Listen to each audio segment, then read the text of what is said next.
नमस्कार। आज हम बात करते हैं 64वें नवमांश की। वैसे तो ये जो विषय है उन्हीं लोगों के समझ में आएगा जिनको ज्योतिष की जानकारी है, क्योंकि आजकल हो क्या रहा है कि बहुत से लोग जो हैं वो ऐसे प्रोग्राम बनाते हैं जिसमें प्रत्येक भाव का जो स्वामी है वो भिन्न भिन्न भावों में बैठने से कैसा फल देगा, लग्नेश लगन में हो तो क्या फल देगा, द्वितीय द्वितीय में है तो क्या फल देगा, या लग्नेश सेकंड हाउस में, थर्ड हाउस में, फोर्थ हाउस में क्या फल देगा, इस तरीके की बातें करते हैं। तो इस बात को इस प्रकार से समझिए, इस पे बाद में आएंगे, थोड़ा सा वर्बली समझाने का प्रयास करते हैं कि विचार है कि हमारे यहाँ 12 भाव हैं, ग्रह हैं हमारे पास 9। अगर मेष लगन में ही 12 ही लगन है, अगर 12 लगन में सूर्य अकेला ही अगर भिन्न भिन्न भाव में बैठाएंगे तो फल बनेगा 12 प्रकार का। और इसी प्रकार से 9 ग्रहों को बैठाएं तो गुणा 9, तो 12 9 में 108 हो गया, और लगन है 12, तो 1296 प्रकार की जो परिस्थितियां हैं वो तो सामान्य फल वाली बनेगी कि चंद्रमा जैसे कर्क लगन में, चंद्रमा लगन में बैठेगा एक प्रकार का फल देगा, दूसरे में बैठेगा तो दूसरे प्रकार का, थर्ड हाउस में बैठेगा तो 3 प्रकार का फल देगा। लेकिन वास्तविकता यह है कि ये 1296 प्रकार का जो फल है ये साधारण फल है। इसमें भी हम जानते हैं कि एक जो भाव है उसमें 9 नवमांश होते हैं। अगर इसको गुणा 9 कर दें तो कितनी स्थिति बनेगी, तकरीबन 11,000 कुछ के करीब बढ़ती है। 9 6 की 54 का 4, असल की 5, 9 9 81 और 5 86 का 6, असल की 8, 9 2 18, 18 8 26 का 6, असल की 2, 9 1 9 2 11, 11,664 प्रकार की परिस्थितियां बनती हैं। यह है वास्तव में ज्योतिष।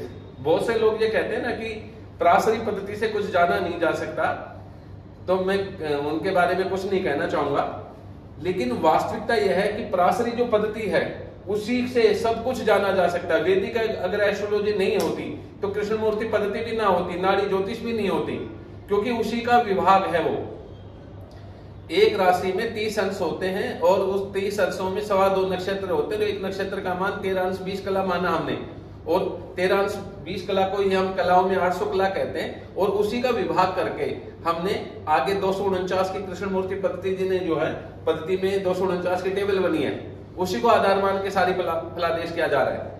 तो यहां पर भी देखें तो 11,664 प्रकार की परिस्थितियां साधारण परिस्थितियां हैं ये, जिससे कि वास्तव में व्यक्ति अपने फल तक पहुंच सकता है।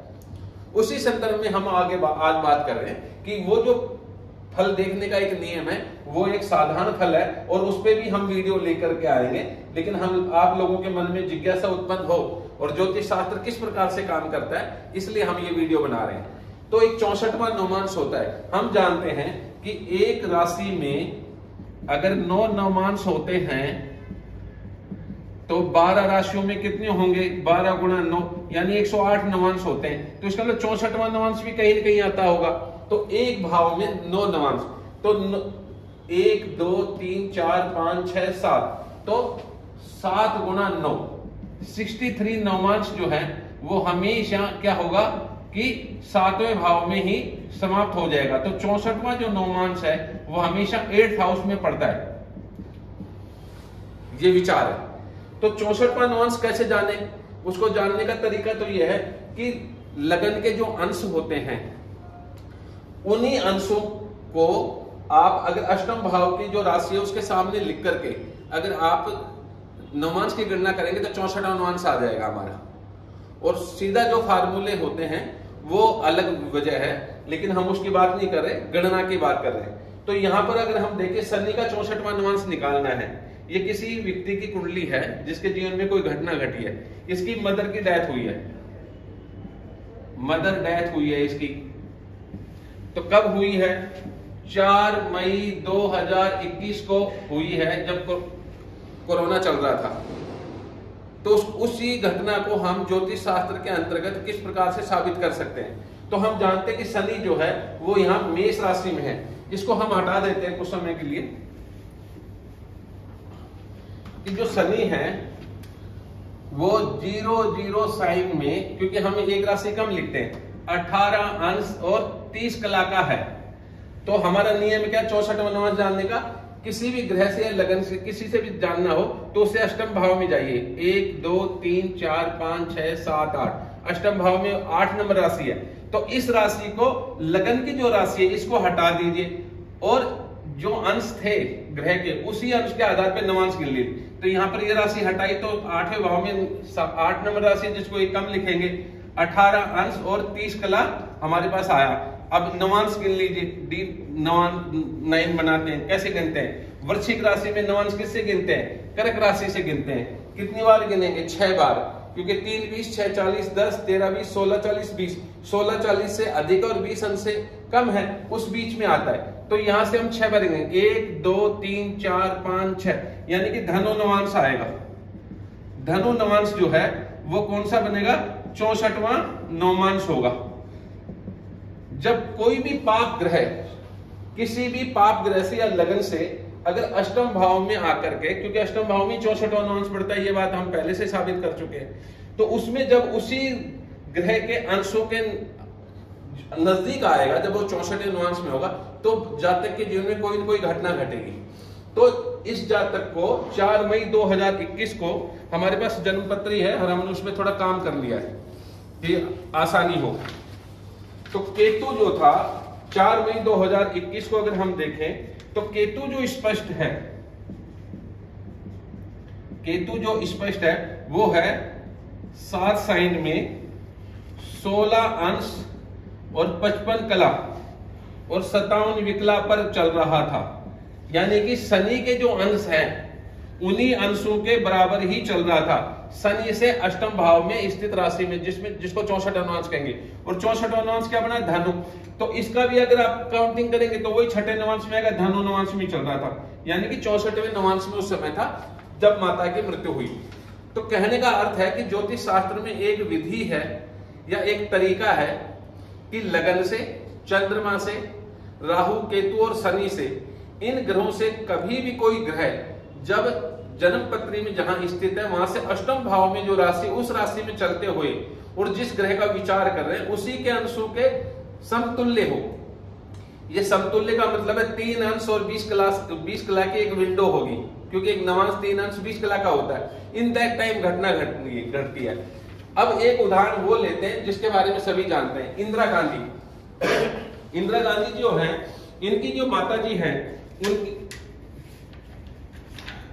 उनकी जो डेथ है वो 8/9, फिरोज गांधी की डेथ, सॉरी, 8/9/1960 को हुई है। 8/9/1960 में इनके हस्बैंड फिरोज गांधी की डेथ हुई थी।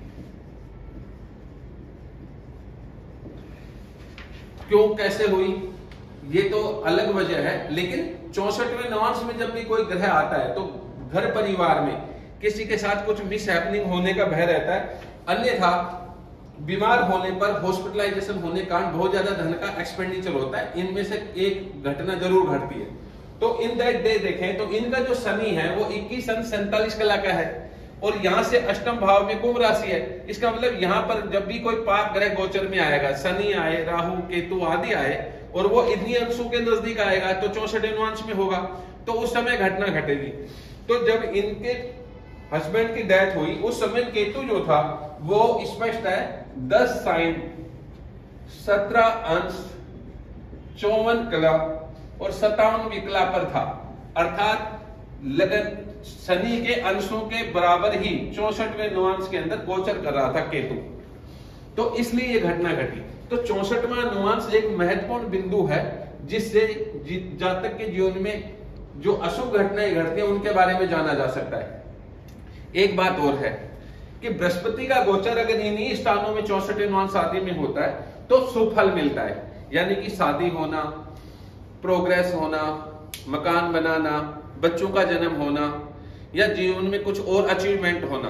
तो बृहस्पति शुभ फल देने वाला होता है। राहु केतु और शनि का जो गोचर है वो अशुभ फल देने वाला होता है। राहु कई बार देखा गया कि अकस्मात सडन कुछ न कुछ एक्स्ट्रा ऑर्डिनरी भी फल दे देता है। वह उसके बारे में हम इस प्रकार से देखेंगे कि यदि राहु जन्म पत्री में केंद्र त्रिकोणी से संबंध बना रहा है, वर्गोत्तम आदि में है, पुष्कर नवांश आदि में है, जहां पर राहु बहुत अच्छा होता है, राजयोगकारक होता है, उन स्थितियों में होकर के जब 64वें नॉन्स में लगन से या चंद्रमा से आता है तो एक्स्ट्रा ऑर्डिनरी शुभ फल भी देता है। तो इस प्रकार से 64 नॉन्स का हम विचार कर सकते हैं। धन्यवाद।